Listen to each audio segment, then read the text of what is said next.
morning, Whittier. I'm Eileen Hefo. And I'm Paula Redondo. And welcome to WETV. Please stand for the Pledge of Allegiance. Place your right hand over your heart. Ready, begin.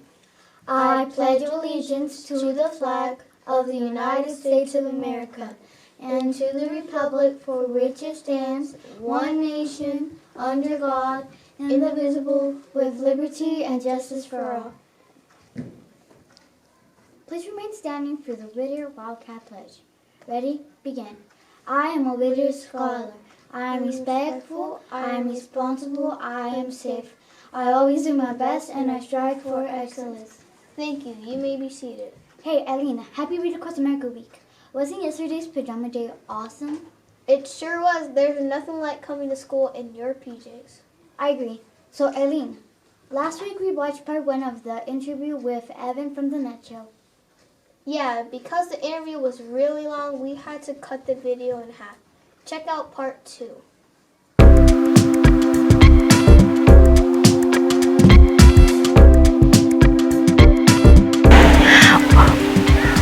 Why did you choose your college? I chose my college because I really wanted to learn about politics, and my college was right in Washington, D.C. In fact, it's 4 blocks away from the White House, so I could literally walk to the White House in between going to school and in between going to classes, which was really neat. And at the back of your room, you have the Freedom Shrine. It talks all about some important documents. I was reading it when I came in. I've actually seen the real documents that are photocopied on the wall because they're at the Library of Congress in Washington, D.C., which was right next to where I went to school. So I learned a lot from going to school in Washington. That must have been really cool. It was really cool. It was really exciting. I learned so much, and I'm still thirsty for knowledge. Going to school in a city like that, where you're surrounded by knowledge, it makes you always want to seek it out. And that's how I sought out this guy, and now we're buddies. Right, Ned? Oh, maybe we have to ask you at the Yeti next time.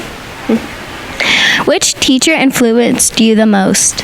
What a great question. I know it's Valentine's Day, so I got to give a shout out to a very special teacher that I love a ton. My mom was a middle school teacher for 37 years. She taught life science. And a lot of people think that's pretty tough because if your mom's your mom, but also a teacher, you're always going to be in trouble, right? Or you're always going to be like, oh no, I didn't do it right, or oh, mom's going to be mad because she's my teacher and my mom. But I was really lucky because I learned so much from her, and then I met all these other great teachers that were her coworkers. And so even to this day, I feel like I still have the greatest teacher in the world, my mom. Did you use the power of yet? I use the power of yet daily.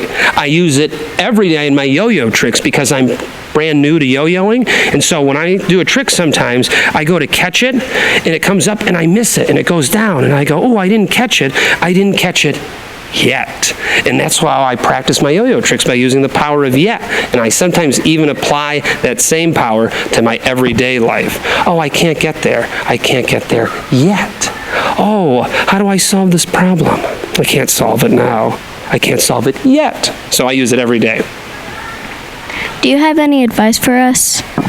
I have some great advice, and Ned shares this advice. And it's not just remember what his name stands for, right? Never give up, encourage others, and do your best. But it's okay to say, I don't know, right? We talk about that in the show, where if you always say, oh, I know. It's okay to ask for help. It's okay to say, I don't know, because that's how we all take the next step and keep learning together. That's how we get our brains to grow. It's how we discover new opportunities, meet new people, and just have a great time.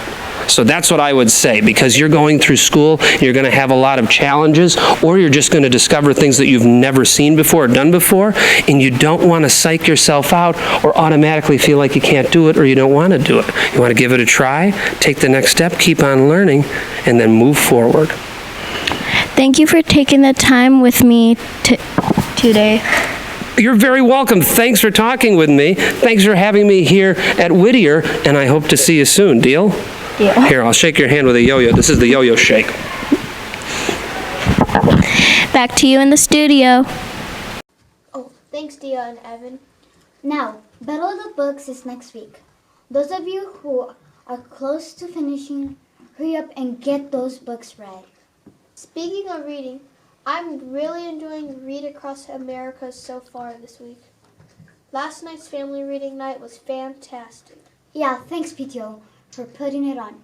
Tomorrow we're focusing on the book, All the Places to Go. So wear your colored shirts or Whittier shirt.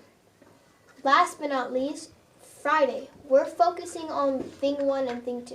So dress like a thing or wear red and blue. They will be selling cat in the hat hats for $6 to $8. So if you want to buy one, bring your money. They will be sold before and after school. Those hats are really cool. I want one. Now, for the new survival skill of the monk, the survival skill is making an apology. Here are the steps you need to take. Step 1, look at the person. Step 2, say okay. Step 3, stay calm. Step 4, if you disagree, ask later. Those are some very useful steps that you should take. Yes, now for those of you who are enjoying March Month, please make sure you are following all the rules. Here's a video we made explaining the rules.